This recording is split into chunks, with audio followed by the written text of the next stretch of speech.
መብረቁም ጋር ገብቼ ቤትም ቦታ አጋልጣቸዋለሁ አልኩት ማለት ነው። ከዛ መጀመሪያ ላይ እኔ የገጠር ልጅ ነኝ ግግም ያልኩ ገገማ ነኝ ብየው ነበር። አንቺ ገገማ ብሎኝ ማለት ነው። አንቺ እውነትም ፋራ የገጠር ልጅ ነሽ አለኝ። አዎ እኔ የገጠር ልጅ ነኝ ነግሬሃለሁ፣ ግን ደግሞ እውነትን አልለቅም አልኩት። ከዛ ሳቀብኝ ምናምን መጨረሻ ላይ የሆነ ፐርሰናል የሆነ ስድብ እኔ አላውቀውም አያውቀኝም፣ ግን አንቺ ልንገርሽ እበት ነሽ አለኝ። ወላሂ እኔ አላውቀውም አያውቀኝም። አዎ ነኝ አልኩት። እኔ እንዲያንተ ቆሻሻ ስድብ አልሳደብም፣ መብቴን ግን አስመጣሃለሁ አልኩትኝ። በዛ ዘጋን። አሁን ደግሞ ምን ይላል እህቴ ካንስሌሽኑን እንዲሰጥሽ 2000 ድርሃም አምጪ። ምክንያቱም እሱ ከኢትዮጵያ ያመጣት ሊሸጣት ነበረ 5000 ድርሃም ምናምን። ያ ስላልተሳካለት አሁን ላይ ካንስሌሽኑን አልሰጣትም። ካንስሌሽን ቢሰጥም ባይሰጥም ችግር የለውም፣ የነሲዋን ትኖራለች። እነዚህን ሰዎች ግን ሴቲቱ ደግሞ ስትጠየቅ እዚሁ ቲክቶክ ላይ ልብስ ነጋዴ ስለሆነች ሲጠይቋት ቪዲዮ አይተው ምናምን እኔ ነጋዴ ነኝ እንጂ ደላላ አይደለሁም ትላለች። በጀርባ ደግሞ ደላላነት ትሰራለች። ቢሮ የላቸውም፣ ህገ ወጥ ናቸው። ብዙ ነገር ማውጣት እችላለሁ ስለ ቢሮው ራሱ። ለምሳሌ ቢሮ እንዴት ነው የሚሰሩት መሰላችሁ?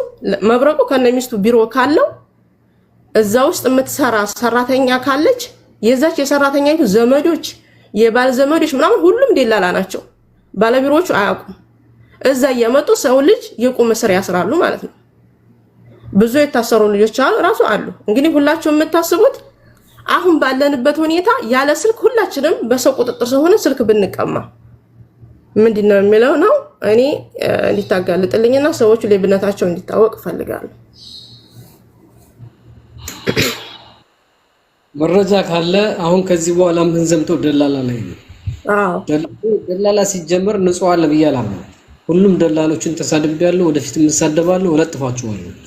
መረጃ ካለ ከዚህ በኋላ ቢያንስ በቀን 4 ደላላ መለጠፍ ፈልጋለሁ። ግን የሰሩት ስራ ክፋታቸው ምናምን በመረጃ የተደገፈ ሆኖ ከተሰጠኝ እሱን ጠቅሼ በቀን ቢያንስ 4 ደላሎች መዋረድና መጋለጥ አለባቸው። አብሽር፣ እኔ ሁሉ ነገር መረጃ ስላለኝም ነው እህቴን የለቀቋት እንጂ አይነቱም ነበረ። ምክንያቱም እዛ እነሱ ቤት ውስጥ 5 ወር 4 ወር አንዲት ልጅ 5 ወር ምናምን የሆናት ልጅ አለች እህቴ ስትነግረኝ። ስራም አልገባችም፣ ገራማ ውስጥ ገብታለች። መጨረሻ ላይ የሆነ እንደዚህ እንደመነካት ነገር ስትል አውጥተው ጣሏት አለኝ። ለምን እነሱ በራሳቸው ብር ስለሆነ የሚያመጧቸው እነሱ ኪሳራ የለባቸውም። ገባ። በሁለተኛ ደረጃ ሌላም ልጅ አለች እንደዚህ የሆነች ህገወጥ ደላላ ናት። ፎቶ አልካልኝ ነበረ። እህታችንን 5 ወሯ የት እንዲያደርገቻት አናቅም። ፖሊስ ስንጠቁም ቤቷን ትቀያይራለች፣ ህጋዊ ስላላደለች ቤት ትቀያይራለችና ማስያዝ አልቻልንም ምናምን ብላኛለች። ብዙ ደላሎች አሉ። እኔ ላወራሁት አሁን እያንዳንዷን መረጃ ማስረጃ ሁሉ ነገር መላክ እችላለሁ። ዋናው ነገር ግን እነዚህን ሰዎች ህዝብ እንዲያውቃቸው፣ ሁለተኛ እንዲህ አይነት ዕጣ ፈንታ እንዳይደርሳቸው እንድታሳውቅልኝ ነው። ኦኬ፣ ልክ ደላሎችን ስንለጥፍ እናንተ ደግሞ ተጠንቀቁ፣ ልጆቻችሁ ተጠንቀቁ። ፎቶአቸውን በደንብ እዩ። ከዚህ በኋላ ለምትስማሙ ስምምነት ለምትፈጥሩ ደላሎችን ፎቶ አስልኳቸው። እሺ ወንድሜን አምጣልኝ ካላችሁ ለምሳሌ እኛ በማናውቀው መንገድ ወንድምሽን እንዲያመጣልሽ ብር ከመክፈልሽ በፊት ቤተሰቡን፣ ፎቶውን፣ አድራሻውን ምናምን በደንብ አድርጋችሁ ተቀበሉ። ያን ስትቀበሉ እኛ ሌባ ብለን የለጠፍናቸው ከሆነ ትጠነቀቃላችሁ። ግን ኢንሻአላህ በ5 ወር በ6 ወር ውስጥ አሉ የተባሉ ደላሎችን እናጋልጣለን ብዬ ተስፋ አድርጋለሁ። እዚህ ጋር መቅረቱ አንድ ጊዜ ምነግር ነገር እኔ አላህ ረድቶ እህቴን አላህ ሲረዳት ሰዎቹ ፎቶ አላቸው። ገባ። እዛ ግን እህቴ ስትነግረኝ ፎቶአቸው እንዴት ተለቀቀ ተደዋወሉና አለች ምን ያመጣሉ አንቺ ከሶሻል ሚዲያ ራቅ በይ ምናምን ተባባሉና እንዴ እኔ እኮ ሶሻል ሚዲያ ላይ ነው ንግድ ነው የምሰራው ምናምን አለች ሴቲቱ ማለት ነው። ከዛ አዎ ይሄ ነው ችግሩ አየሽ እንጂ ምን ያመጣሉ። አብዛኛዎቹ ህገወጥ ደላሎች ወደ ሶሻል ሚዲያ አይመጡም። ፎቶአቸው እንዲታወቅባቸው ማንነታቸው እንዲታወቅ አይፈልጉም። ገባ። እኛ ግን እንዲያጋጣሚ ነው እህቴ በቃ ከጀሃነም ነው ያወጣሽ፣ እኔ ከዛ ከወጣው ምንም አልፈልግም ነው ያለች። እና አብዛኛዎቹ አይጠቀሙም፣ ፎቶ አይጠቀሙም። ትክክል። ሚዲያ ላይ ይቀርባሉ፣ ይጋለጣሉ፣ ያውቁታል። እኛም ለዛ እኮ ነው አሁን ደላሎች ላይ የምንዘምተው እንሰባብራቸዋለን፣ እንዳይነሱ እንዳይሞቱ እንዳይድኑ አድርገን ማለት ነው። እስከነ ሙሉ ቤተሰቦቻቸው ነው እንዲያደርግ ማውጣችሁ። ያን ስናደርግ ግን እናንተ ደግሞ መጠንቀቅ ነው። ሌሎቻችሁ ሴቶች ወንድሞቻችሁን እህቶቻችሁን ስታስመጡ በጣም በተጣራ ደላላ በታወቁ ቤተሰቦቻችሁ በሚታወቁ ደላሎች አድርጉ። ያ እና ደግሞ ይሄ በዘመድ አዝማድ እንደዚህ በጓደኛ የሚመጡት ኢትዮጵያ ራሱ ህጋዊ ኤጀንሲ ስለሌለ በመሃላቸው ህጋዊ ኤጀንሲ ስለማይገባ ልክ አሁን እህቴን ራሱ እንደዛች 14 ዓመት እንደጠፋች እንዳልካት ማለት ነው ባህሬን ሊልኳት ነበረ። ባህሬን ሊልኳት ፎቶ የለቀቁ ጊዜ ስልኳን ሲሰጧት ባህሬን ልሄድ ነው አለችኝ። አርፈሽ ተቀመጭ አልኳት። የትም እንዲያትሄጂ አርፈሽ ተቀመጭ። ምክንያቱም እንግዲህ እኛ ዱባይና ስንል እሷ ባህሬን ከገባች አበቃ ምን እንደሚገጥማት አናውቅም። በሁለተኛ ደረጃ ኢራን ነው ኢራቅ የሚሰዱ አሉ ብለዋል። እዛ ሀገር ደግሞ የኢትዮጵያ ኤምባሲ ራሱ የለም ብለዋል። ኢራቅ ይሁን ኢራን አላውቅም። እዛ ይልኳቸውና በቃ እዛ ከገቡ ጠፍተው ቀሩ፣ አይገኙም። ያ አይ ቆይ በስነ ስርዓት ደላሎችን እናፈራርሳቸዋለን። ህጋዊ የለም እንደ እስከ ዛሬ ድረስ ጋይስ እንኳን አቅም ስለደላላ የለም ደግ ኢትዮጵያ ህጋዊ ኤጀንሲ አለ፣ ግን አብዛኛው የሚመጧቸው በህግ ኤጀንሲ ነው አለ። በህግ ወጥ ነው የሚመጡት። ሲመጡ ራሱ በህጋዊ መምጣት አለባቸው ሲመጡ። አሁን እህቴ ለምሳሌ ኢትዮጵያ ኤጀንሲ ሊያዝብን የሚይዘው የለኝም። በኢትዮጵያ ኤጀንሲ አይደለም የመጣችው፣ ቀጥታ ኮንታክቱ ከነሱ ጋር ስለሆነ ማለት ነው። ግን አላህ ሲረዳ ፎቶቸው ስለነበረ በዛ በፎቶቸው እንትን አለ።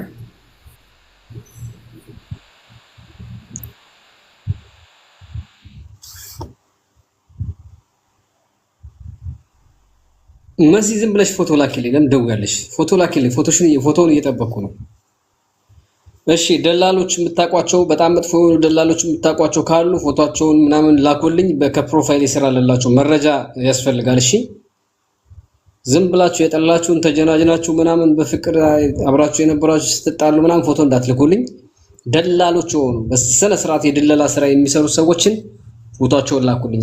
ያላችሁ ፎቶ ከነ ቤተሰቦቻችሁ እኔ ለጣጥፋችኋለሁ። አይዟችሁ በደንብ አድርጌ ነው የምለጣጥፋችሁ።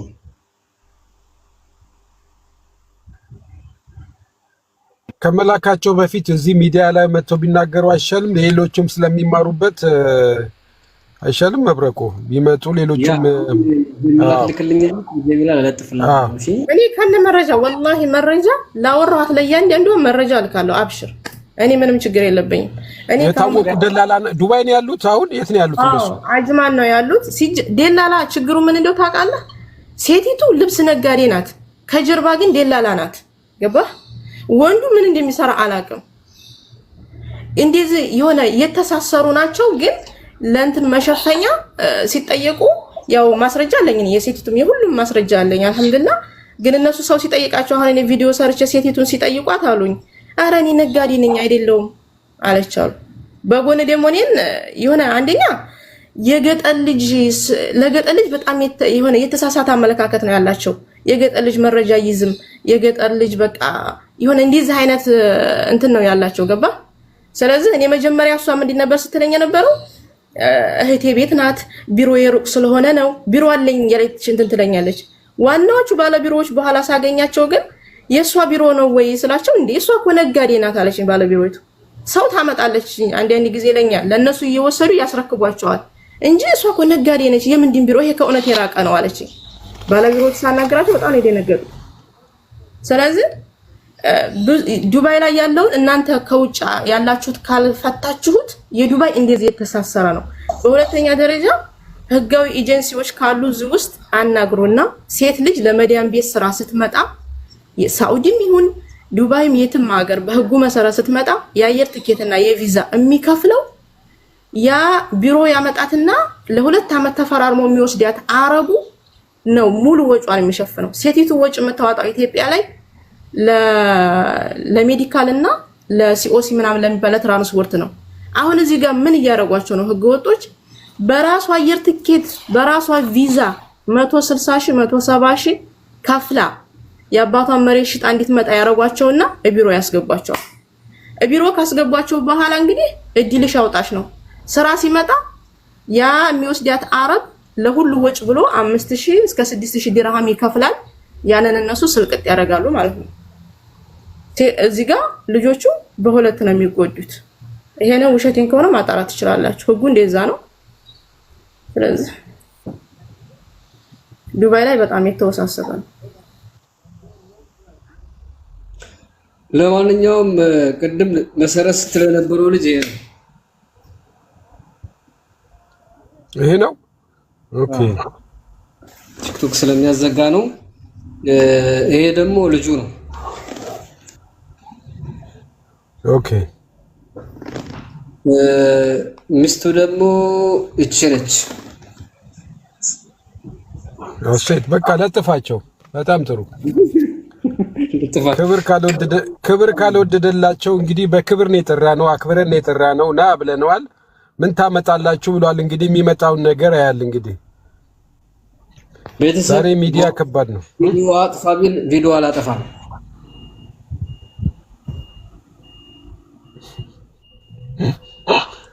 ሚስተር ገብሬ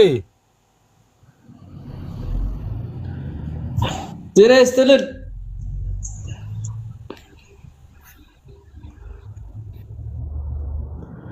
ሰላም ነው።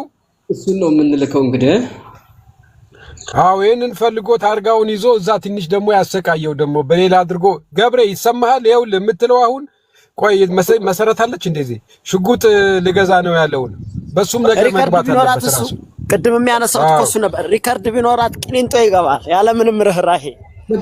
ምን ለማድረግ ነው ሽጉጥ ዝገባት? ወንጀል እኮ ነው እሱ አይደለም። ቲጂ እንትን የላቸውን አውርጂና ሌላ ሰው የሚገቡትን ከታች ያለው አስገቢልን ፕሊስ ባክ። የወንድም እሺ አንድ ጊዜ እሺ